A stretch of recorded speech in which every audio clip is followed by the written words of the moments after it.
বাড়িতে চলে যায়। বাড়িতে গিয়ে রাত হয়ে যাবে তে তো তার ডায়েরি বের করে নোটটা লিখতে শুরু করে। নোটের ভিতর তে লিখছিল, আমি ক্যাপ্টেন জিওনকে মেরে ফেলতে চাই, সে খুবই বিরক্তিকর। আজকের তদন্তটা অনেক বেশি আকর্ষণীয় ছিল। আমি ভবিষ্যতে হয়তো ক্যাপ্টেনের প্রেমিকা সম্পর্কে জানতে পারবো। তার কি আসলেই কোনো প্রেমিকা আছে? ক্যাপ্টেন জিওন একটি ধনী লোকের বাড়িতে গিয়ে বললেন তার মেয়েকে ক্যাপ্টেন জিওন বিয়ে করতে চায়, কিন্তু সেই ধনী লোকটি রাজি হয়নি। আমিও ক্যাপ্টেন জিওনের মতো এমন একটা মানুষ চাই যে নির্দ্বিধায় গিয়ে আমার বাবা মার কাছে আমাকে চাইবে, আমার জন্য যুদ্ধ করবে আর আমাকে ভালোবাসবে। আমি সব কি ভাবছি, পুরোই হাস্যকর। তবে আমি এই কারণে অবাক যে মেয়েটাকে ক্যাপ্টেন জিওন বিয়ে করতে চায় সে কতটা ভাগ্যবান। যদিও ক্যাপ্টেন জিওন অনেক বিরক্তিকর, তবে সে অনেক ভালো মানুষ। আর তে এইগুলো তার নোটবুকে লিখলো। আমি আগামীকালের জন্য অনেক উত্তেজিত আর চিন্তিত। আমি আমার সাথে কালকে একটা কাঁটা চামচ নিয়ে যাব। সে যদি আমার কাছে আসে তাহলে আমি তার গায়ে সেটা গেঁথে দেব। ওয়াও, বুদ্ধিটা বেশ ভালো। আমার এখন ঘুমানো উচিত আর পরিকল্পনা করা উচিত। আমি কালকে কিভাবে ক্যাপ্টেন জিওনকে পাহাড় থেকে ধাক্কা দিয়ে ফেলে দিব। বলে তে তো ঘুমিয়ে পড়ে। সকাল হয়ে গেছে, উঠে পড়ো। তে তো ঘুমিয়ে আছে। তখন তার মা এসে তেকে উঠানোর চেষ্টা করছে। তে তো নিধর ঢেকে ঘুমিয়ে আছে, নড়াচড়াও করছে না। তখন তার মা আবারও তেকে ডাক দেয়, তে উঠে পড়ো, অনেক সকাল হয়ে গেছে। তখন তে আধো আধো ঘুমে বলল, মা আমার মনে হচ্ছে এখন 4টা বাজে, সকাল হয়নি এখনো, একটু পরে উঠি প্লিজ। তে আজকে তোমার প্রথম প্রশিক্ষণ নেওয়ার দিন, তোমার দ্রুত যাওয়া দরকার। আর তোমার বাবা আমাকে বলেছে তুমি নাকি ট্রেনিং এড়িয়ে যাচ্ছ। তে তো তারপরেও কোনো কথা বলছে না। তে তো আসলে ঘুমিয়ে পড়েছে। তোমার জন্য ক্যাপ্টেন জিওন বাইরে অপেক্ষা করছে, এটা কি তার জন্য অসম্মানজনক না? তুমি কিভাবে তোমার ক্যাপ্টেনকে অপেক্ষা করাতে পারো? তখন তে আধো আধো চোখে তার মায়ের দিকে তাকালো আর হাসলো। মা আমি কিন্তু বোকা নই, তুমি কিভাবে আমাকে এত বড় মিথ্যা কথা বলতে পারো? তোমার কেন কিভাবে মনে হলো আমি তোমাকে মিথ্যা কথা বলছি? সে অনেকক্ষণ ধরেই তোমার জন্য বাইরে অপেক্ষা করছে। তখন তে মনে হচ্ছে তার মা সত্যি কথা বলছে, তাই দ্রুত লাফিয়ে উঠলো। তে দ্রুত বাইরে গিয়ে দেখলো সত্যি জাংকুক তার জন্য অপেক্ষা করছে। শুধু তাই নয়, জাংকুক তের জন্য ঘোড়া নিয়ে অপেক্ষা করছিল। আর এদিকে জাংকুক তেকে দেখতে পেল। জাংকুক তো তের দিকেই তাকিয়েছিল। আর জাংকুকের তাকানো দেখে তে দ্রুত লুকিয়ে পড়লো আর তে রুমে চলে গেল। তখনই তের মা তেকে বলল, আমি তোমার সব জামা কাপড় গুছিয়ে দিয়েছি, তোমার যতদিন না ট্রেনিং শেষ হবে তুমি ততদিন ক্যাম্পেই থাকবে। আমি কিভাবে 2.5 মাস ক্যাম্পে থাকবো? এটাই নিয়ম তে। নাও হাত মুখ ধুয়ে ফ্রেশ হয়ে রেডি হয়ে নাও। আমি সকালের নাস্তা খাবো না। আচ্ছা তুমি যেহেতু খেতে চাইছো না তাহলে খাওয়ার দরকার নেই, তুমি ক্যাম্পে গিয়ে খেয়ে নিও আর নিজের যত্ন নিও। আর তুমি প্রতি সপ্তাহে বাড়িতে আসতে পারবে, চিন্তা করো না। তে তার সবকিছু গুছিয়ে নিল আর এতে তার মা তাকে সাহায্য করলো। তে তার নোটবুকটাও নিয়ে নিল যেন ক্যাম্পে যা ঘটে সে সব তথ্য লিখতে পারে। এরপরে তে জাংকুকের কাছে গেল। 30 মিনিট 29 সেকেন্ড 96 মিলি সেকেন্ড। কি কারণে এত সময় লাগলো? তে তো জাংকুকের কথা শুনে অবাক হয়ে গেল আর অবাক হয়ে বলল, আপনি কি সত্যি এই সময়টুকু গণনা করেছেন? জাংকুক কোনো কথা না বলে ঘোড়ায় চড়ে বসলো। তুমি শুধু আমাকে অনুসরণ করো। কি? আপনি ঘোড়াতে যাবেন আর আমি আপনার পিছনে হেঁটে হেঁটে যাব? চোখ মুখ ধুয়ে কি ভালো করে ফ্রেশ হয়ে এসেছো নাকি এখনো ঘুমিয়ে আছো? তোমার জন্য তো আরেকটা ঘোড়া আছে, ওটাতে চড়ে এসো। আমি তো ঘোড়া চালাতে পারি না। কি বলে তুমি? তুমি একজন উচ্চ পদস্থ কর্মকর্তার সন্তান আর তুমি বলছো তুমি ঘোড়া চালাতে পারো না? এটা হাস্যকর তাই না? তুমি একজন উচ্চ পদস্থ পরিবারের সন্তান, তোমার ঘোড়া চালানোর প্রশিক্ষণ নেওয়া উচিত ছিল। তে তো চুপ করেছিল আর মনে মনে বলছিল, আমি এই শরীরের মালিক নই, তাই ঘোড়া চালানোর উপর আমার কোনো প্রশিক্ষণ নেই। তে বিভ্রান্ত বোধ করলো। জাংকুক দীর্ঘ নিঃশ্বাস ফেলে চারদিকে তাকিয়ে যেন সমাধান খুঁজছে। ঠিক আছে তুমি আমার সাথে চলো। তে অবাক হয়ে গেল এবং তে জানে এটা ভুল হচ্ছে। তুমি কি আমার কথা শুনছো তে? আসো, আমাদের দেরি হয়ে যাচ্ছে আর আমি দেরি একদম পছন্দ করি না। তে ঘোড়ায় চড়ার জন্য অনেক লাফালাফি করছিল। তে চেষ্টা করছিল কিন্তু পারছিল না, কিন্তু শেষমেশ তে তো আঘাত পায়। জাংকুক হতাশ হয়ে ঘোড়া থেকে নেমে পড়ে তেকে সাহায্য করার জন্য। তোমার বাম পা হুকের উপরে রাখো এবং এটা টেনে ওঠো। জাংকুক যা বলছিল তে তাই করছিল, কিন্তু না, তবু তে ব্যর্থ। তখন জাংকুকের আর কিছু করার ছিল না। জাংকুক এটা করতে বাধ্য হলো। জাংকুক তের হাত দুটো নিজের কাঁধে রাখলো আর তের কোমর ধরে তেকে ঘোড়ার উপরে উঠিয়ে দিল। তে তো ঘোড়ার উপরে উঠে ভয় পেতে লাগলো, কারণ ঘোড়ার উপর থেকে নিচে অনেক বেশি উচ্চতা মনে হচ্ছিল। তে তো মনে হচ্ছে ছটফট করছে। তোমার কি সমস্যা? আমি জানতাম না যে এটা এত উঁচু। সোজা হয়ে বসো, এভাবে বসলে ঘোড়া চলতে পারবে না। তে সোজা হয়ে বসতে গেলে আবারও নিচে তাকিয়ে ভয় পেয়ে গেল আর আগের মতোই বসে রইল। জাঙ্কুকের মনে হচ্ছে তে ওর কোনো কথাই শুনছে না। আসলে তে তো ঘোড়াতে কিভাবে চড়তে হয় এটা জানে না। তখন জাঙ্কুক নিজে তের পেছনে উঠে পড়লো আর তেকে সোজা করে বসিয়ে দিল। পরবর্তীতে জাঙ্কুক তেকে অনেক শক্ত করে ধরেছিল। তে জাঙ্কুকের সামনে এবং জাঙ্কুক তার পেছনে ছিল। তে ভয়ে নিথর হয়ে বসে আছে। জাঙ্কুক সাথে সাথে ঘোড়া চালানো শুরু করলো, যেটাতে তে এত বেশি অবাক হয়ে গেল সে অনেক জোরে চিৎকার করতে লাগলো, হে আল্লাহ, আমাকে বাঁচাও, আপনি কি ঘোড়াটা একটু আস্তে চালাতে পারছেন না? তে নিজেও জাঙ্কুককে অনেক শক্ত করে ধরেছিল, কারণ তের মনে হচ্ছিল ও এখন নিচে পড়ে যাবে। তবে জাঙ্কুক ঘোড়া চালানো বন্ধ করলো না। তারা প্রায় খুব কাছাকাছি পৌঁছে গেছে। কিছুক্ষণের মধ্যে ক্যাম্পে তারা পৌঁছে গেল।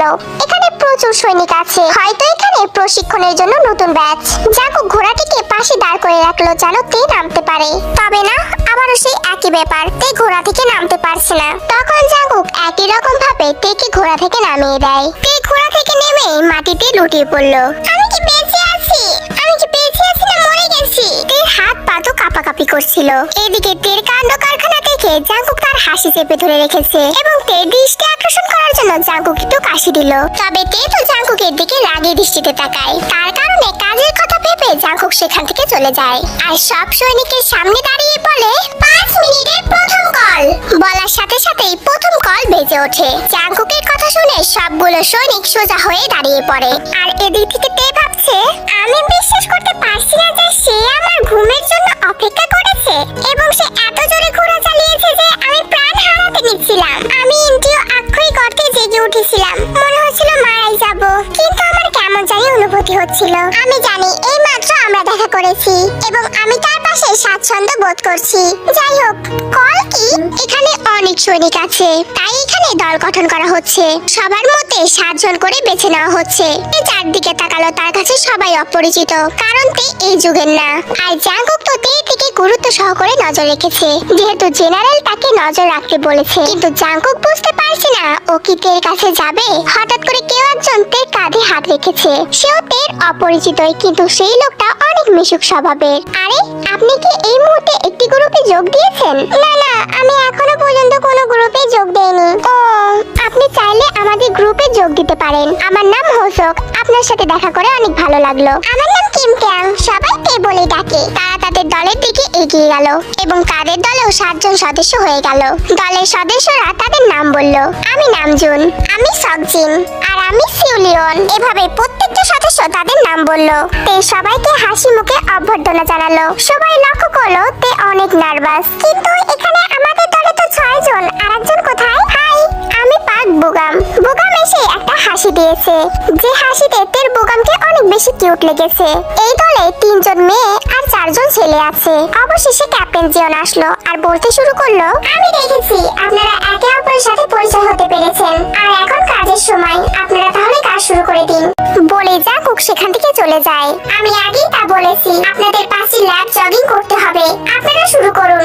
সৈন্যরা সবাই জড়ো হয়ে জগিং করা শুরু করে দিল।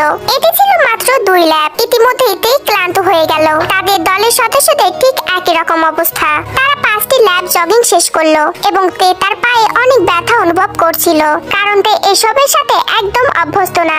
তে তো সারা জীবন ড্রেস ডিজাইন করে এসেছে। সৈনিকরা সবাই একসাথে ওভালে ফিরে জড়ো হলো। সবার কাজ শেষ হলে ক্যাপ্টেন জিওন আদেশ দিলেন, আরো 10টা উঁচু হাঁটু ভাঁজ করে 20টি পুশ আপ, 20টি সিট আপ, 30টি বারপিস করুন, আমি দেখব। তে তো অবাক হয়ে তাকিয়ে আছে। প্রথম দিনের ট্রেনিং এ এত কঠিন, কিন্তু অন্য সদস্যদের কোনো সমস্যা হচ্ছিল না। তে তো নিজেকে নিয়ে চিন্তা করছিল। ক্যাপ্টেন জিওন তের পাশ দিয়ে হেঁটে যেতে যেতে বলল, শুরু করো, আমি দেখব। তে একটা দীর্ঘ নিঃশ্বাস ফেলে আবারও জগিং করতে শুরু করলো। তে জানতো যে তার শারীরিক ক্রিয়াকলাপ খারাপ, কিন্তু এখন তার কোনো অভিযোগ করার উপায় নেই। তের ইতিমধ্যেই জগিং করা শেষ হয়েছে, কিন্তু তের মনে হচ্ছিল তার শরীর অবশ হয়ে গেছে। তে মাটি শুয়ে পড়েছে, তার একটা আঙ্গুলও উঠাতে পারছে না। তখনই বুগাম থেকে লক্ষ্য করে তের কাছে গেল। ট্রেনিং করা অনেক কষ্ট, তাই না? বুগাম এটা জিজ্ঞাসা করতে করতে তের কাছে বসে পড়লো। এদিক থেকে তে হেসে উঠে বলল, অনেক কষ্ট। ক্যাপ্টেন ঘোষণা করলো তাদের নাস্তা খাবার সময় হয়ে গেছে। তে তখনই উত্তেজিত হয়ে বলল, যাক, অবশেষে সকালে নাস্তা দেবে। তে উঠে দাঁড়ানোর ওঠানোর চেষ্টা করলো, কিন্তু তের শরীর হাত পা এত বেশি ব্যথা হয়ে গেছে যে তে আবারও বসে পড়লো। আমার মনে হচ্ছে তোমার সাহায্য দরকার তে, ওকে প্লিজ হেল্প করো। তখন ভূগন্ত ধীরে ধীরে তেকে উঠাতে লাগলো। তারা দুজন একসাথে নাস্তা করতে গেল। সেখানে তের দলের সবাই ছিল, তবে তে বেশিরভাগই ভূগমের সাথেই কথা বলছিল আর সবার সাথে তের অনেক বেশি ভালো বন্ধুত্ব গড়ে উঠছিল। আর তখনই জাঙ্কুক তেকে ইগলের মতো দেখছিল। আর জাঙ্কুক ভাবছিল তে একজন জেনারেলের মেয়ে হয়ে তবু কেন ঘোড়া চালাতে পারে না। কিন্তু জাঙ্কুক জানে সে একদিন তের এই ঘটনা উদ্ঘাটন করবেই। ইতিমধ্যে তেদের নাস্তা খাওয়া শেষ হয়ে গেছে আর তেদের দলের কয়েকজন মিলে সেখানে গল্প করছিল। আমি মনে করেছিলাম আমি আমার হাত ভেঙে ফেলেছি, না আমি আমার পুরো শরীরে ভেঙে ফেলেছি। জানতাম সাময়িক প্রশিক্ষণ কঠিন, কিন্তু এতটা কঠিন সেটা জানতাম না। ওহ যাই হোক, হোসুক অনেক মজার মানুষ, সে সবার সাথে হেসে হেসে কথা বলে। আমি কি তাকে আমার সাথে রাখতে পারি? আর বুগম, সে তো সত্যিই কিউট। তার নামটা তার উপযুক্ত, কারণ তার হাসিটা অনেক সুন্দর। এভাবে অনেকটা সময় কেটে যায়, প্রায় বিকাল বিকাল হয়ে এসেছে। তখনই বুগম এসে তেকে বলে, তে ক্যাপ্টেন তোমাকে ডাকছে, সে মাঠে আছে। ক্যাপ্টেন? ক্যাপ্টেন তেকে কেন ডাকবে? আমি জানি না, আমি আসছি বলে তে সিট থেকে আস্তে আস্তে উঠে মাঠে যায়। এটা নিয়ে তে কিছুটা কৌতূহল ছিল। বিকাল 5টা বাজে, সূর্যাস্ত প্রায় হতে চলেছে। তে মাঠে গিয়ে মজা করে জাঙ্কুককে বলল, আপনি কি আমাকে মিস করছেন যে আমাকে ডেকে পাঠিয়েছেন? কেন আমি তোমাকে মিস করব? আপনি কি মজাও বোঝেন না? আমি এখানে তোমাকে ঘোড়া চড়ানো শেখাতে এসেছি, রসিকতা করতে নয়। কিন্তু শুধু আমি কেন, বাকি সবাই জানে যে কিভাবে ঘোড়া চালাতে হয়, কিন্তু আমি অবাক যে তুমি সেটা জানো না। তে ঘোড়ার হুকের উপর পা বাড়িয়ে সফলভাবে ঘোড়াতে চড়ে বসলো। সঙ্গে সঙ্গে তে নিচে নেমে গেল, কারণ তে উচ্চতাকে ভয় পায়, ঘৃণা করে। জাঙ্কুক অন্য ঘোড়ায় চড়ে হতাশ দৃষ্টিতে তের দিকে তাকিয়ে আছে। সোজা হয়ে বসো, ভয় পেও না, কিছুই হবে না। না আমি এটা পারবো না। তে কেন যেন খুবই ভয় পাচ্ছিল আর ওর কান্না পাচ্ছিল। আমি উচ্চতাকে অনেক বেশি ভয় পাই আর এটাকে ঘৃণা করি। জাঙ্কুক হতাশ হয়ে ভাবছে একজন ভবিষ্যতের সৈনিক কিভাবে এত ভীতু হতে পারে। জাঙ্কুক অপেক্ষা করছিল যাতে তে ঘোড়ার উপরে ঠিকভাবে থাকতে পারে, কিন্তু না, জাঙ্কুক শুধু তের কান্নাটাই দেখতে পারছিল, কারণ তে এটা করতে পারছিল না। তুমি যদি এভাবে ভয় পাও তাহলে ঘোড়াটা তোমাকে আঘাত করবে। এমনিতে ঘোড়াটা তোমাকে আঘাত করবে না, তুমি ভয় পেও না। তে একটু চিন্তা করে মনে সাহস জোগাতে লাগলো। তে ধীরে ধীরে ঘোড়াতে উঠে বসলো এবং নিজের সিটে সোজা হয়ে বসতে লাগলো এবং পা দিয়ে শক্ত করে ধরে রেখেছিল। তে অবশ্যই বুঝতে পেরেছে যে সে সোজা হয়ে বসতে পেরেছে। তে জাঙ্কুকের দিকে তাকিয়ে দেখলো জাঙ্কুক মিটি করে হাসছে। আপনি হাসছেন কেন? সঙ্গে সঙ্গে জাঙ্কুকের হাসি থেমে গেল। জাঙ্কুক কাশিতে কণ্ঠস্বর ঠিক করে বলল, দড়ি দিয়ে আলতো করে ঘোড়াকে আঘাত করো। যদি ঘোড়াটিকে চালাতে চাও তাহলে বারে বারে আলতো করে দড়িটা আঘাত করো। আর তুমি যদি বাম বা ডান দিকে যেতে চাও তাহলে তোমার শরীরের উপর চাপ দিও যেদিকে যেতে চাও। আর ঘোড়াটিকে যদি থামাতে চাও তাহলে পেছনের দিকে ঝুঁকে পড়ো। ততক্ষণে তে শুধুমাত্র মাথায় নাড়লো। তে জাঙ্কুকের কথা শুনে ঘোড়াটিকে দড়ি দিয়ে আলতো করে মারে এবং ঘোড়াটি হাঁটতে শুরু করে। কিছুক্ষণ পর তে ঘোড়াটিকে ভালোভাবে চালাতে শুরু করলো। এটা চমৎকার, আগে নিয়ন্ত্রণে নেই তারপর কথা বলছি। আমি কি এখন ঘোড়াটিকে নিয়ে একটু ঘুরতে যেতে পারি? জাঙ্কুক একটা হাসি দিয়ে মাথা নাড়ালো এবং সম্মতি জানালো। তে এখন নিজেকে নিয়ে নিজে গর্ব করছে, কারণ সে ঘোড়া চালানো শিখে গেছে। তারা সিভিলের বাইরে চলে গেল। তারা এখন শহর থেকে অনেক দূরে আছে। ইতিমধ্যে সূর্য অস্ত হতে চলেছে। এটি সত্যি অনেক সুন্দর সময়, কারণ এখানে শুধু গাছ আছে, কোনো বড় ভবন নেই। রাস্তায় হাঁটতে হাঁটতে যাওয়া যে কত আরামদায়ক সেটা তে কখনোই জানতো না। নদীগুলো পরিষ্কার, রাস্তার পাশে গাছগুলো আছে আর সেখানে বাচ্চারা খেলা করছে।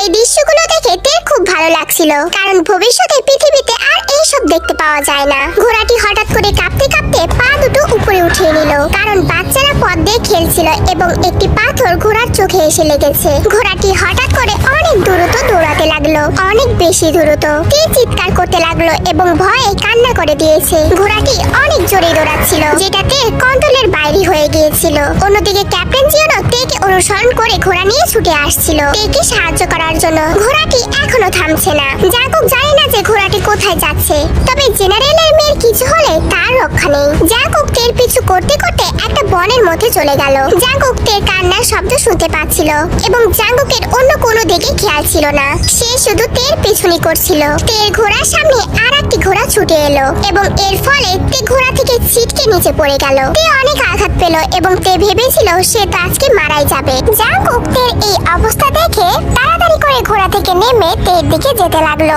তবে সেখানে আরেকজন দৌড়াতে দৌড়াতে চলে আসে তেকে বাঁচানোর জন্য, আর সেটা ছিল বুগাম। যা দেখে জাঙ্কুক আর এগোলো না, সেখানেই দাঁড়িয়ে পড়লো। বুগাম তের কাছে গিয়ে বলতে শুরু করলো, ঠিক আছে তে, তুমি এখন নিরাপদ আছো।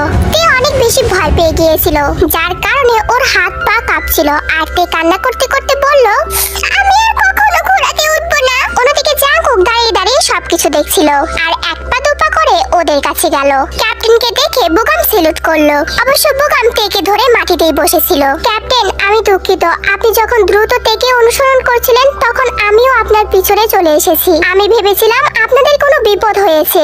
বুগাম এইভাবে ব্যাখ্যা করলো এবং জাঙ্কুক বুগামের কথা শুনে মাথা নাড়ালো। ধন্যবাদ তোমাকে বুগাম। জাঙ্কুক তেকে দাঁড়াতে বলল, কিন্তু তে দাঁড়াতে পারছিল না, কারণ তের পা কাঁপছিল। তে জাঙ্কুকের চোখের দিকে তাকাচ্ছিল না পর্যন্ত, তে অন্যদিকে তাকিয়েছিল। ক্যাপ্টেন, আপনি যদি কিছু মনে না করেন তাহলে কি আমি তেকে ক্যাম্পে নিয়ে যেতে পারি? জাঙ্কুক মাথা নাড়ালো, কারণ জাঙ্কুকের এই ছাড়া কোনো উপায়ও ছিল না, কারণ জাঙ্কুকের মনে হচ্ছিল তে ওর সাথে যেতে চায় না। সম্ভবত তে তাকে দূরে সরিয়ে দিল। এরপর তারা সেলুর জানিয়ে তে বুগামের সাথে ক্যাম্পে ফিরে গেল। জাঙ্কুক দীর্ঘ নিঃশ্বাস ফেলে মনে মনে বলতে লাগলো, তে কি ঘোড়াটিকে বেশি জোরে আঘাত করেছিল? তিনি একজন ভবিষ্যতের সৈনিক, তার এসব থেকে সতর্ক থাকতে হবে। কিন্তু আমার কাছে তাকে অন্যরকম লাগছে, যেন মনে হচ্ছে সে একজন আলাদা মানুষ। জাঙ্কুক ঘোড়াতে চলে মাথা ভর্তি চিন্তা নিয়ে সিভিলে ফিরে গেল। তে অন্য স্থানে স্থানান্তর হয়েছে, কিন্তু তে এখনো ঘুমাতে পারেনি। তার মাথায় নানা ধরনের চিন্তা ঘুরপাক খাচ্ছিল। সে ক্যাম্পে আছে, আর এই ক্যাম্পে তাকে 2.5 মাস থাকতে হবে। প্রতিটি দলের আলাদা আলাদা ঘর আছে এবং সেখানেও পার্টিশন করা আছে। তেদের দলে সবাই যদি জেগে থাকতো তাহলে তের জন্য ভালো হতো, কিন্তু সেখানে সবাই ঘুমিয়ে পড়েছে। তে রুম ছেড়ে মাঠের মধ্যে হাঁটার সিদ্ধান্ত নিল। অবশ্য তখন রাত 11টা বাজে, আর আকাশটা একটু উজ্জ্বল হয়ে আছে। তে তো সেই মাঠের ভিতরে ঘুরতে লাগলো। তে মাঠের পাশে একটি গাছের সামনে এসে থামলো, আর গাছের নিচে দাঁড়িয়ে থাকাতে তে অনেক বেশি ভালো লাগছিল। তে তো সেখানে বসার সিদ্ধান্ত নিল। ততক্ষণে তে সেখানে বসে আকাশের দিকে তাকিয়েছিল। রাতে আকাশটা যে এত বেশি সুন্দর হয়, এটা যদি তে আগে জানতো তাহলে ডিজাইনের কাজ না করে তে সারা রাত আকাশের দিকেই তাকিয়ে থাকতো। তবে এটা তের কাছে অনেক বেশি অদ্ভুত অনুভূতি ছিল। আকাশটা একটু বেশি সুন্দর, তারাগুলো মিটিমিটি করে জ্বলছে, একটু উজ্জ্বল হয়ে আছে, তবে অন্ধকার, ঠিক তার মনের মতো। আকাশে অনেক রহস্য আছে। রাতের আকাশটা অনেক বেশি সুন্দর দেখায়, যেটা সবাই অনুভব করতে পারে না। এরপরে তে নিজের মতো করে একটা গান গাইতে শুরু করে। বন্ধু তুমি ভালো, তুমি তো চাঁদের আলো, আমি মনে হয় বাবুল হয়ে যদি হাত বাড়াই, ঝলসে যাব জানি, মানছে না মন খানি, পাবো না জেনে মিছি মিছি কেন তোমাকে ছুতে চাই, আমি কেন বারবার প্রেমে পড়ে যাই, এই জন্মে পাইব না পাই পর জন্মে চাই, আমি কেন বারবার প্রেমে পড়ে যাই, এই জন্মে পাইব না পাই পর জন্মে চাই। এই গানটা তে নিজের লেখা গান, কিন্তু তে এটা কখনো কাউকে শুনতে দেয়নি, শুধু সেই গিয়েছে আর নিজেই শুনেছে। হঠাৎ করে কেউ একজন পেছন থেকে বলে ওঠে, তোমার প্রতিভা আছে তে। তে তো আচমকা চমকে উঠেছে। তে পেছনে ঘুরেই দেখে ক্যাপ্টেন জিওন দাঁড়িয়ে আছে। ওহ ক্যাপ্টেন, আপনি? আমি তো ভয় পেয়ে গেছি। জাঙ্কুক তো আগে থেকে গাছের নিচে এক পাশে বসেছিল, যেটাতে মোটেও খেয়াল করেনি। আচ্ছা তে, তুমি এখানে কেন? এই মুহূর্তে তোমার রুমে থাকা উচিত আর ঘুমানো উচিত। এই বলতে বলতে জাঙ্কুক তের পাশে গিয়ে বসলো। আমি রাতে ঘুমাতে পারি না, আমার অনিদ্রা আছে। আমারও অনিদ্রা আছে, আমি রাতে ঘুমাতে পারি না। সত্যি? আপনি ঘুমান না, তবুও আপনাকে অনেক বেশি সতেজ দেখায়। আমি একটা পান্ডার মতো দেখতে, তাই না? তোমাকে দেখতে পান্ডার মতো? কি বলেছে এটা তোমাকে? তোমাকে তো দেখতে জম্বির মতো। তে তো সঙ্গে সঙ্গে হেসে উঠলো আর জাঙ্কুককে মারতে শুরু করলো। এটা অনেক বেশি হাস্যকর। হঠাৎ করে চারদিকে নিস্তব্ধ হয়ে গেল, আর ওরা দুজনও নিস্তব্ধ হয়ে গেল। তারপর দুজন দুজনের দিকে তাকিয়েছিল, আর এরপর তাদের মাঝে নীরবতা রাজত্ব করলো। কেউ কোনো কথা বলার সাহসই পেল না। হঠাৎ করে জাঙ্কুক নীরবতা ভেঙে বলল, মিস্তে। বলুন। জাঙ্কুক সেই ঘোড়ার ঘটনাটি উল্লেখ করলো, আর এই ঘটনাটির কারণে জাঙ্কুক অনেক ইতস্ত বোধ করছিল।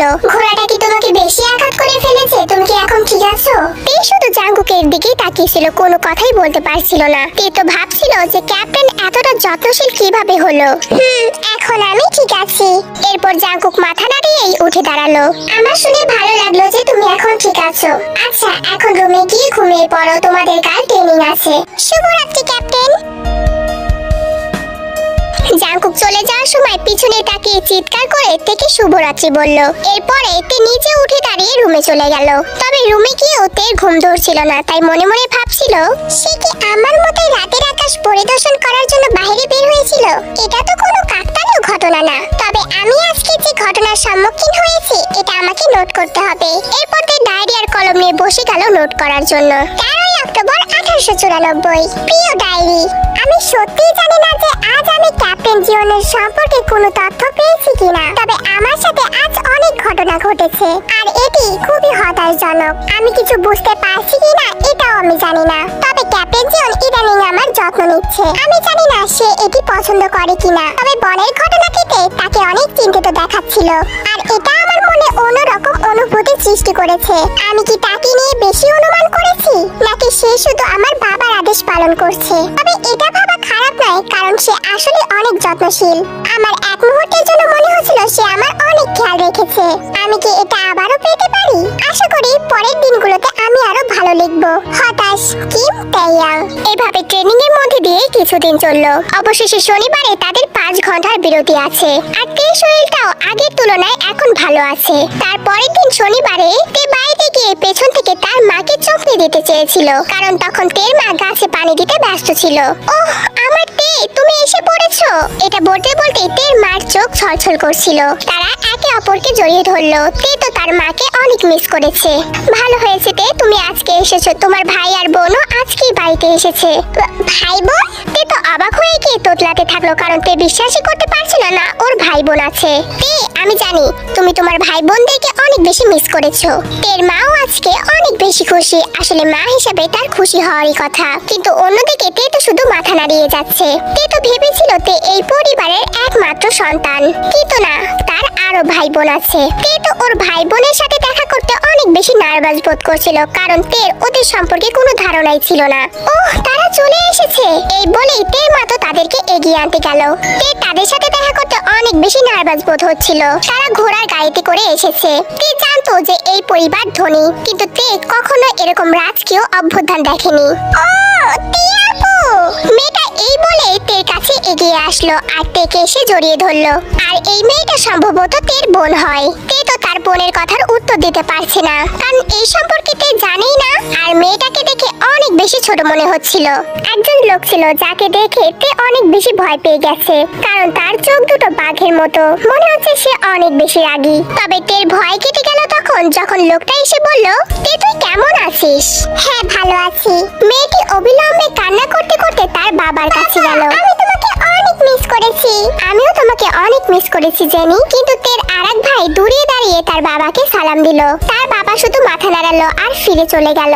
আর তের কাছে এই বিষয়টা অনেক বেশি অদ্ভুত লেগেছে। তের ভাই হয়তো আগে থেকে সামরিক প্রশিক্ষণে ছিল, কিন্তু কেন তার বাবা তাকে উপেক্ষা করলো? তের বাবা তার বোনকে নিয়ে বাড়ির ভেতরে চলে গেল এবং তের মা তার ভাইয়ের কাছে এসে জড়িয়ে ধরলো। কিছু মনে করো না ইয়ঙ্গি, আমি জানি তোমার বাবা তোমাকে মিস করেছে। তের মা তের ভাইকে সান্ত্বনা দিয়ে বাড়ির ভিতরে নিয়ে গেল। তে তো প্রথমে ভেবেছিল ওর ভাই বোনের মধ্যে ও সবচেয়ে বড়, কিন্তু না, এখন জানতে পারলো ইয়ঙ্গি তারও বড়। তে বুঝতে পেরেছিল যে তার ভাইয়ের মন ভালো নেই। তবে তে জিজ্ঞাসা করতে আনইজি লাগছিল, কারণ তে তো আর এই পরিবারের সন্তান না এবং ইয়ঙ্গির সাথে কি ঘটেছে তে তো সেটাও জানে না। বাড়ির ভেতরে গিয়ে তে ভাবছে, মানে সে তার বাবাকে স্যালুট করেছে কারণ তিনি একজন জেনারেল, কিন্তু একজন জেনারেল কি তার ছেলেকে স্যালুট করতে পারে? যাই হোক, আমাকে কয়েক ঘন্টার মধ্যেই ক্যাম্পে ফিরে যেতে হবে, কারণ আমার মিশন শেষ করতে হবে। কিন্তু আমি ভাবছি ক্যাপ্টেন এখন কি করছে? তখন তে আর কিছু না ভেবে ক্যাম্পে ফিরে যায়। তে জাংকুকের অফিসে গিয়ে বলে, শুভ সকাল ক্যাপ্টেন। জাংকুক হঠাৎ করে তের উপস্থিতিতে অনেকটা চমকে ওঠে আর সাথে সাথে তার নোটবুকটা লুকিয়ে ফেলে। হেই, এখন বিকাল আর তুমি কি জানো না একজনের রুমে ঢোকার আগে নক করে ঢুকতে হয়? তে সঙ্গে সঙ্গে আবারও বাইরে বের হয়ে গেল। রুমের বাইরে গিয়ে ভালোভাবে নক দিয়ে ভেতরে আসলো। শুভ বিকাল ক্যাপ্টেন। আর তের এই কাণ্ড দেখে জাংকুক হেসে মাথা নাড়ালো। ওকে, আমি তোমাকে কি সাহায্য করতে পারি? আচ্ছা, তুমি কি আমাকে আমেরিকানো দিতে পারো? এই বলে তে জাংকুকের দিকে ভুরু কুঁচকিয়ে তাকিয়েছিল। হঠাৎ করে তে হাসতে হাসতে বলল, আপনি কি এটা সিরিয়াসলি নিয়েছেন? যাই হোক, আমি এখন সত্যি একটা দরকারি কথা বলতে এসেছি। তখন জাংকুক দেখলো তের হাতে একটা কাগজ আছে, আর তখন জাংকুক তের হাতে থেকে সেই কাগজটা নিয়ে বলল, এটা কি? কাগজটাতে শুধুমাত্র হাই লেখা ছিল। মাফ করবেন ক্যাপ্টেন, আমি আপনাকে শুধুমাত্র হাই বলতে এসেছি। এটা কি কোনো মজা করার বিষয়? জাঙ্কুকের কথা শুনে তে হাসবে নাকি বিরক্ত বোধ করবে ও তো সেটাই বুঝতে পারছে না।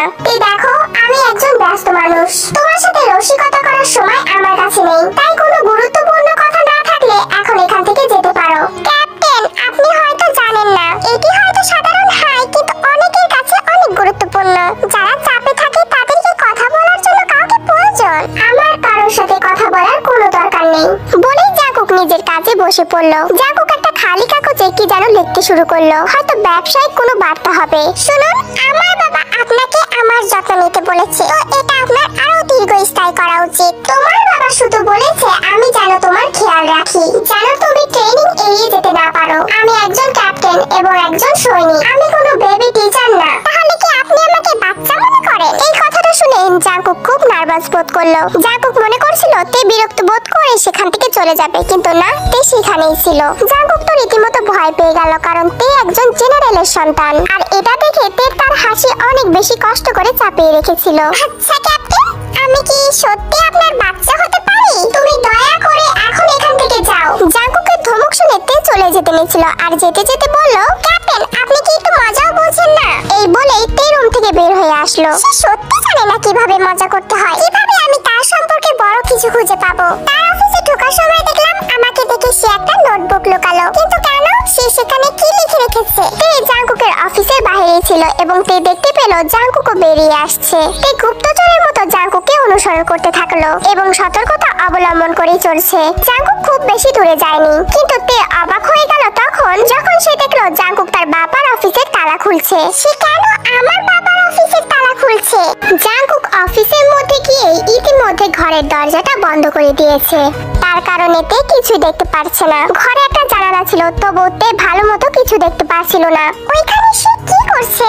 আমি তো ভেতরে উকি দিতে পারবো না, কারণ আমি যদি এখন উকি দেই তাহলে আমার ছায়া ভেসে উঠবে। জাঙ্কুক ঘরের ভিতর আছে প্রায় 5 মিনিট যাবত। হঠাৎ করে জাঙ্কুক দরজা খুলে বের হয়ে আসলো। তে দেখতে পেল জাঙ্কুক রুম থেকে বের হয়ে এসেছে এবং জাঙ্কুকের হাতে সেই বেগুনি নোটবুক, যেটা জাঙ্কুক থেকে দেখে লুকিয়েছিল। জাঙ্কুক জেনারেলের অফিসে তালা দিয়ে নিজের অফিসে চলে গেল, আর তখন তেও চিন্তায় ডুবে আছে। সে কেন ওই রুমে গেল? সে কি করছিল? এই সব কথা চিন্তা করে আমার এখন মাথা ব্যথা করছে। তে বিল্ডিং এর দিকে তাকিয়েছিল। হঠাৎ একজন লোক বিল্ডিং এর উঁচুয় দাঁড়িয়েছিল, যার মুখটি দেখা যাচ্ছিল না, আর হঠাৎ করে সে বিল্ডিং থেকে পড়ে গেল।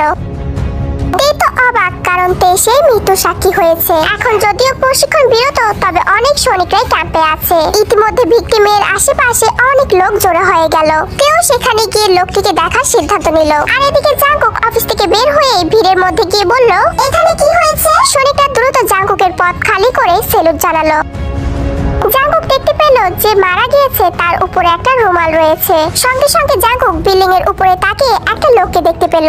জাঙ্কুক ভালোভাবে বুঝতে পারছিল না যে উপরের লোকটিকে, কিন্তু উপরের লোকটিকে দেখে মনে হচ্ছিল সে অনেকটা হতাশ। ততক্ষণে সেখানে কয়েকজন পুলিশ আর কয়েকজন গোয়েন্দা আসলো। ক্যাপ্টেন জিওন সৈনিকদের নিজের রুমে যেতে বলল, আর বলল তিনি যতক্ষণ না বলছে ততক্ষণ কেউ রুম থেকে বের না হতে। এদিকে তেও রুমে ফিরে যাচ্ছিল, তবে জাঙ্কুক তেকে থামিয়ে তার পাশে দাঁড়িয়ে থাকতে বলল। তে বিভ্রান্ত বোধ করেছিল, কিন্তু ক্যাপ্টেনের সামনে কোনো কথা বলতে পারেনি। গোয়েন্দা এবং পুলিশগুলো তদন্ত করা শুরু করে দিল এবং সন্দেহবাচক লোকটিকে উপর থেকে ধরে আনা হয়েছে, কিন্তু সেই লোকটি অনেক বেশি ভয় পেয়েছিল, কোনো কথাই বলতে পারছিল না। তখন তে জাঙ্কুকের দিকে তাকিয়ে দেখলো জাঙ্কুক ভিকটিমের সন্দেহবাচক লোকটির দিকে এক দৃষ্টিতে তাকিয়ে আছে, আর অনেক গভীর ভাবে দেখছিল জাঙ্কুক। কিছুক্ষণ পর পুলিশ আর গোয়েন্দারা ক্যাপ্টেনের কাছে এসে বলল, আমি তদন্ত করে যে তথ্য সংগ্রহ করেছি তা থেকে বোঝা যাচ্ছে ভিকটিমকে মেরে ফেলা হয়েছে। সন্দেহবাচক ব্যক্তিটি লোকটিকে ধাক্কা দিয়ে ফেলে দিয়েছে এবং ভিকটিমের কাছে যে রুমালটি পাওয়া গেছে তা সন্দেহবাচক। সেখানে এই সন্দেহবাচক ব্যক্তিটির নাম লেখা আছে। কেস বন্ধ। ক্যাপ্টেন, আপনাকে রিপোর্ট করার জন্য ধন্যবাদ বলেই গোয়েন্দারা জাঙ্কুককে সেলুট করে চলে যেতে লাগলো। তবে তখনই জাঙ্কুক উচ্চস্বরে বলে উঠলো, না, কেস বন্ধ হয়নি। আর এটা শুনে গোয়েন্দারা জাঙ্কুকের দিকে ঘুরে তাকিয়ে বলল, আপনি কি বলতে চাচ্ছেন ক্যাপ্টেন জিওন? আমি দুঃখিত মামলায় হস্তক্ষেপ করার জন্য। আমি রুমাল দিয়ে প্রমাণ করতে পারি। আমি মনে করি না যে এটি একটি হত্যা। গোয়েন্দারা তো জাঙ্কুকের কথা শুনে পুরাই কৌতূহল হয়ে গেল। আপনি সন্দেহবাচক লোকটির জামা কাপড় চেক করে দেখুন, তার কাছে কোনো পকেট নেই, তাহলে তার কাছে রুমাল কিভাবে থাকে আর ভিকটিমের প্যান্টে দুইটা পকেট আছে? গোয়েন্দারা জাঙ্কুকের কথা অনুযায়ী ভালোভাবে চেক করতে লাগলো এবং গোয়েন্দারা অবাক হয়ে গেল যে জাঙ্কুক ঠিক কথাই বলেছে। আসলে এই সন্দেহবাচক লোকটির কাছে প্যান্টের কোনো পকেটই নেই এবং ভিকটিমের প্যান্টে দুইটি পকেট। আমি কি ভিকটিমের নামটা জানতে পারি? প্রথমে গোয়েন্দারা বলতে একটু ইতস্ত বোধ করলো, কিন্তু পরবর্তী মুহূর্তে ওদের ক্যাপ্টেনকে বলে দিতেই হয় ওনার নাম আরজি ওয়াকার। এটা শুনে জাঙ্কুক হাসলো, যেন মনে হচ্ছিল আগে থেকে জাঙ্কুক এই নামটা জানতো। আমি কি পরে পাওয়া রুমালটা পেতে পারি? গোয়েন্দারা রুমালটি তুলে দিল জাঙ্কুকের হাতে। সন্দেহবাচক লোকটির নাম জিন আর এটি রুমালে লেখা আছে। তাহলে আপনি কিভাবে বলছেন যে এটা সন্দেহবাচক ব্যক্তির নয়? আপনি কিভাবে ব্যাখ্যা করবেন আমরাও শুনতে চাই। আমি প্রমাণ করতে পারবো। হ্যাঁ, রুমালটিতে জিন লেখা আছে। আপনি যদি এটা বাম দিকে ঘোরান তাহলে এটা জিন থেকে আরজি হয়ে যাবে এবং আপনারা যাকে সন্দেহবাচক বলে ধরেছেন তার পুরো নাম ডং জিন। তিনি 1 মাস ধরে এখানে প্রশিক্ষণ নিচ্ছে আর এখানে সবার নামে পুরোটা বলতে হয়। কিন্তু সন্দেহবাচক লোকটি নিজের নাম পুরোটা ডং জিন না বলে শুধুমাত্র জিন বলেছে আর তার কারণে তাকে সন্দেহ করা হয়েছে। গোয়েন্দারা তো কিছুটা অপমান বোধ করলো, কিন্তু তাদেরকে মানতে হবে যে ক্যাপ্টেন জিয়ন ঠিক তদন্তটাই করেছে। আচ্ছা ঠিক আছে, কিন্তু ভিকটিম তো সোজা হয়ে বিল্ডিং থেকে পড়েনি, তাহলে সে তাকে নিজেকে কিভাবে শেষ করলো? আমার কাছে একজন সাক্ষী আছে। এই বলে জাঙ্কুক তের দিকে ইশারা করলো। তে তো অনেক বেশি অবাক হয়ে গেল আর ভয় পাচ্ছিল, কারণ এইসবের মধ্যে তে কখনো পড়েনি। ভিকটিমটির লাভ দেওয়ার সময় কি আপনি দেখেছেন? হ্যাঁ, আমি দেখেছি। তে অনেক বেশি নার্ভাস ছিল। জাঙ্কুক তের চোখের দিকে তাকিয়ে হাসলো এবং বলল, তে তুমি সবকিছু সঠিকটা বলো। জাঙ্কুকের হাসিতে যেন তে একটু স্বস্তি নিঃশ্বাস পেল আর তের ভয়টা অনেক বেশি কেটে গেল। তে বলতে শুরু করলো, আমি বুঝতে পেরেছি। আমি তাদেরকে দুজনকেই উপরে দেখেছি, তবে তাদের মধ্যে 2 মিটার দূরত্ব ছিল। এই দূরত্বের মধ্যে কেউ কাউকে ধাক্কা দিতে পারবে না নিশ্চয়ই? আমি কিভাবে এটা নিশ্চিত করতে পারি? এটা তো মিথ্যা কথাও হতে পারে। আমি দুঃখিত আলোচনায় হস্তক্ষেপ করার জন্য, তবে তে যা বলছে সেটাই সঠিক। ভিকটিমের লাভ দেওয়ার আগে আমিও তাকে দেখেছি। তারা একে অপরের থেকে অনেক বেশি দূরে ছিল। হ্যাঁ স্যার, আমিও দেখেছি। আপনি কি আমাদের কথা বিশ্বাস করতে পারছেন না? তবে আমরা যা বলেছি সেটাই সঠিক। আপনারা দুজন ঠিক কথাই বলেছেন, কিন্তু এই বিষয়ে আমাদের আরো তদন্ত করতে হবে আর এই জন্য ভিকটিমের সন্দেহবাচক লোকটিকে আমাদের এখন নিয়ে যেতে হবে। বলেই গোয়েন্দারা সেখান থেকে চলে যায়। তে সঙ্গে সঙ্গে জাঙ্কুকের পিঠে একটা থাপ্পড় দিয়ে বলল, আপনি তো একজন গোয়েন্দা হয়ে যেতে পারেন। এই ঘটনাটি দুর্দান্ত ছিল। জাঙ্কুক তের কথা শুনে মাথা নাড়ল। আচ্ছা, আপনি কিভাবে বুঝলেন যে আমি ভিকটিমকে লাভ দিতে দেখেছি? এটা খুব স্পষ্ট, কারণ তুমি আমাকে অনুসরণ করছিলে। আমি যখন অফিসে আসলাম তখন তোমাকে দেওয়ালের পেছনে লুকিয়ে থাকতে দেখেছিলাম। মানে? তে কি বলবে বুঝতে পারছে না, কারণ তে যখনই জাঙ্কুককে অনুসরণ করে তখনই জাঙ্কুক তেকে ধরে ফেলে। আমি তোমাকে জিজ্ঞাসা করবো না যে তুমি কেন আমাকে অনুসরণ করো, কারণ তুমি এটা কখনোই স্বীকার করবে না। আর এটা বলে জাঙ্কুক সেখান থেকে চলে গেল। তে কিছুটা নিজের উপর নিজেই বিরক্ত হলো, কারণ এত লুকিয়ে থাকার পরেও ক্যাপ্টেন তাকে ধরে ফেললো। তার মানে জাঙ্কুকও তার উপর নজর রাখে। ক্যাপ্টেনকে দেখতে অনেক বেশি শান্ত লাগে, তবে না, সে অনেক বেশি স্মার্ট।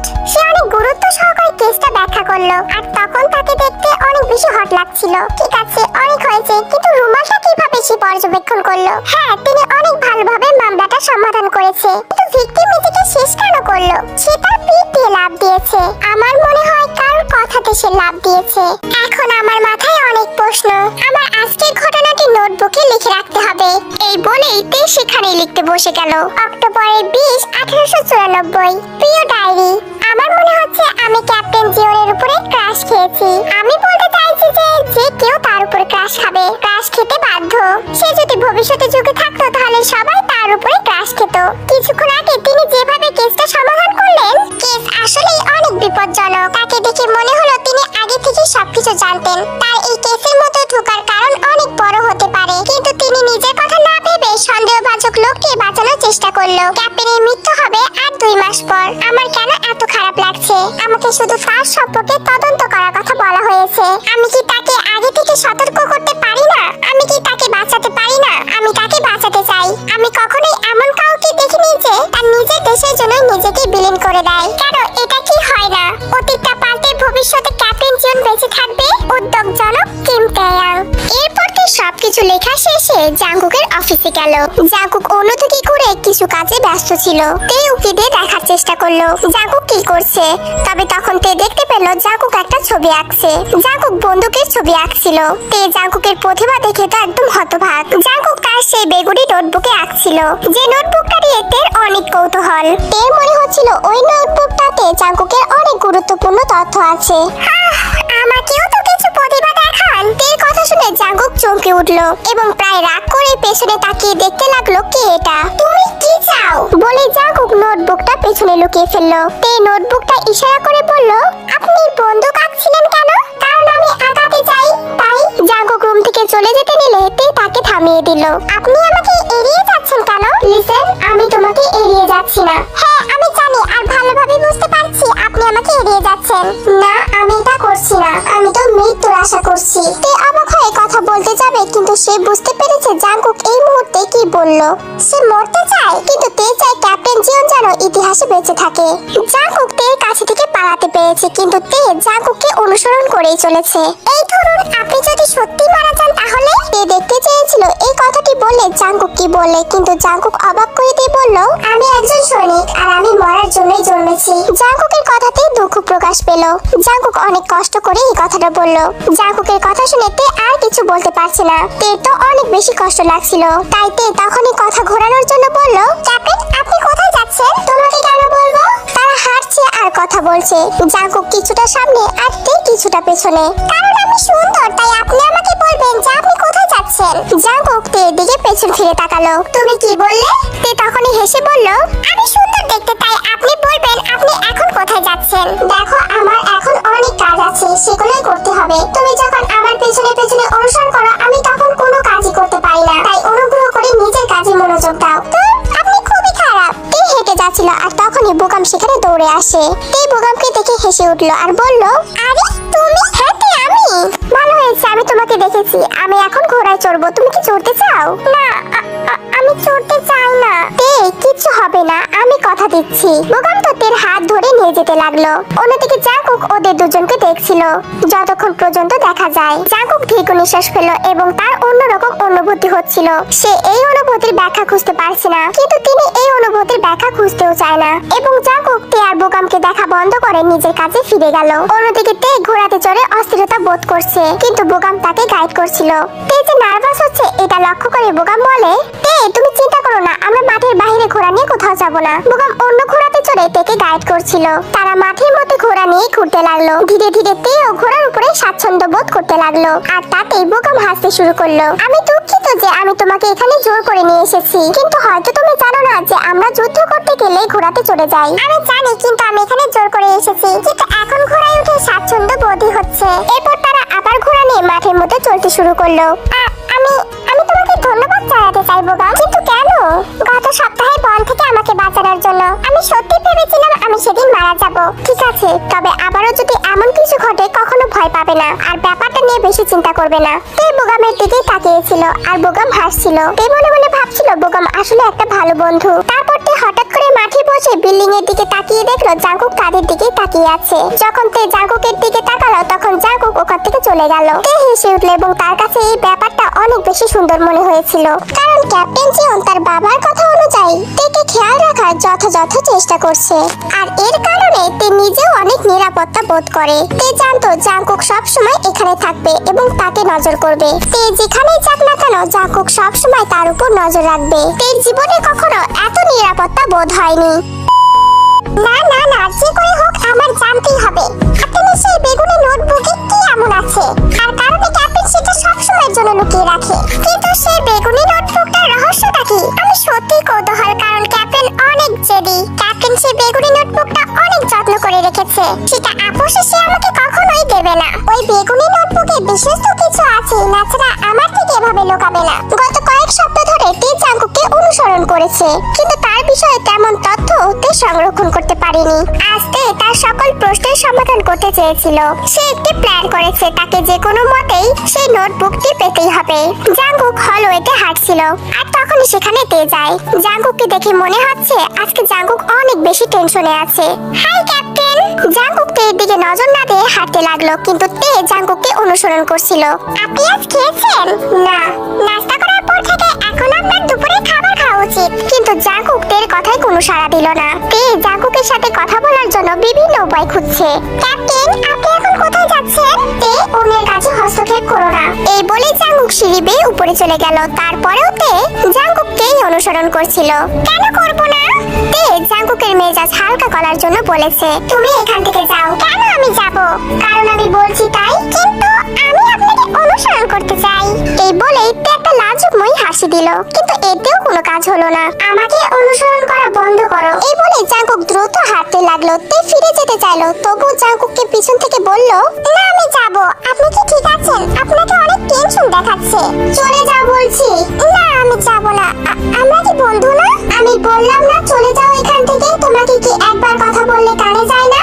জাঙ্কুক অনেক রাগান্বিত হয়েছিল। তে জাঙ্কুকের কথা শুনে হঠাৎ করে দাঁড়িয়ে পড়ল। সে বুঝতে পারেনি জাঙ্কুক এভাবে ধমক দেবে। তে তো অনেক ভয় পেল, আর তে অনেক বেশি কষ্টও লাগছিল। আমাকে অনুসরণ করা বন্ধ করো। আমি তোমার কোনো বন্ধু নই। আমাদের মধ্যে তেমন কোনো সম্পর্কই নেই। আমরা এত ঘনিষ্ঠ নই। আমার সাথে বন্ধুর মতো আচরণ করা বন্ধ করো। প্রথমত তোমার সাথে কোনো কারণ ছাড়া আমার কথা বলা উচিত নয়। আমি শুধু তোমার ক্যাপ্টেন। তুমি কি বুঝতে পেরেছো মিস কিম? জাঙ্কুকের কথা শুনে তে অনেক কষ্ট পেয়েছে। অনেক কষ্ট করে জাঙ্কুককে বলল, ইয়েস ক্যাপ্টেন, ঠিক আছে। আমি দুঃখিত যে আমি আপনাকে একজন বন্ধুর মতো দেখেছি, কিন্তু আপনি আমাকে কিছুই মনে করেন না। আমাকে ক্ষমা করবেন ক্যাপ্টেন। তে অনেক কষ্টে কান্না আটকে মিথ্যা একটা হাসি দিয়ে মাথা নত করে চলে যেতে লাগলো। জাঙ্কুক শুধু তাকে পেছন থেকে চলে যেতে দেখেছে। তে কথাগুলো বলার সময় জাঙ্কুক অনেক বুকে ব্যথা অনুভূতি করছিল। জাঙ্কুক বুঝতে পেরেছে যে রাগের মাথায় জাঙ্কুক থেকে অনেক কথা বলে ফেলেছে। জাঙ্কুক বুঝতে পারছিল যে এতগুলো কথা তেকে বলা ভুল হয়েছে, কিন্তু অনেক বেশি দেরি হয়ে গেছে। তে দৌড়ে একটি গাছের নিচে গেল। এটি সেই গাছ যেখানে সেই রাতে তারা দুজন বসে গল্প করেছিল। তে রাগে আর কষ্টে অনেক বেশি কান্না করতে লাগলো। মনে হচ্ছিল নিজেকেই নিজে খুন করে ফেলবে। আমি তো ভুলে গিয়েছিলাম যে তিনি একজন ক্যাপ্টেন। আমি তার কাছে কিছুই না। হয়তো আমি তাকে নিয়ে একটু বেশি ভেবে ফেলেছি। এটা আমারই ভুল। তিনি একমাত্র মানুষ। তার আশেপাশে থাকলে আমি আমাকে নিরাপদ মনে করি, কিন্তু একটু আগে তাকে দেখে আমার অনেক বেশি ভয় লাগছিল। তের শরীর কাঁপছে, কারণ তে এখন ক্যাপ্টেনকে ঘৃণা করে। যখন কেউ তের উপর রাগ করে বা চিৎকার করে, তখন সেই মানুষটাকে তে অনেক বেশি ঘৃণা করে। কিন্তু আমার তো রেগে যাওয়ার কথা ছিল। আমি তার কথা কেন কান্না করছি? এই ঘটনার প্রায় 20 মিনিট হয়ে গেছে, তবু তে এখনো কান্না করেই চলেছে। আমি কেন এত কান্না করছি? আমার কেন এত কষ্ট লাগছে? এত কষ্ট লাগার তো কথা না, কিন্তু কেন? আমি আসলেই একটা বোকা। এভাবেই কয়েকটা সপ্তাহ চলে যায়। এখন তে আর জাঙ্কুকের ভালোভাবে দেখা হয় না, আর যদি দেখা হয় তারা ইচ্ছা করেই কথা বলে না। তে তার মিশন ভুলেনি, কিন্তু সে এখনো মন থেকে অনেক বেশি হতাশ। তার কোনো তদন্ত করতেও ভালো লাগে না, আর কবে এটা শেষ হবে তে নিজেও সেটা জানে না। আর জাঙ্কুক থেকে আশেপাশে থেকেই থেকে অনেক ভালোভাবে খেয়াল রাখে।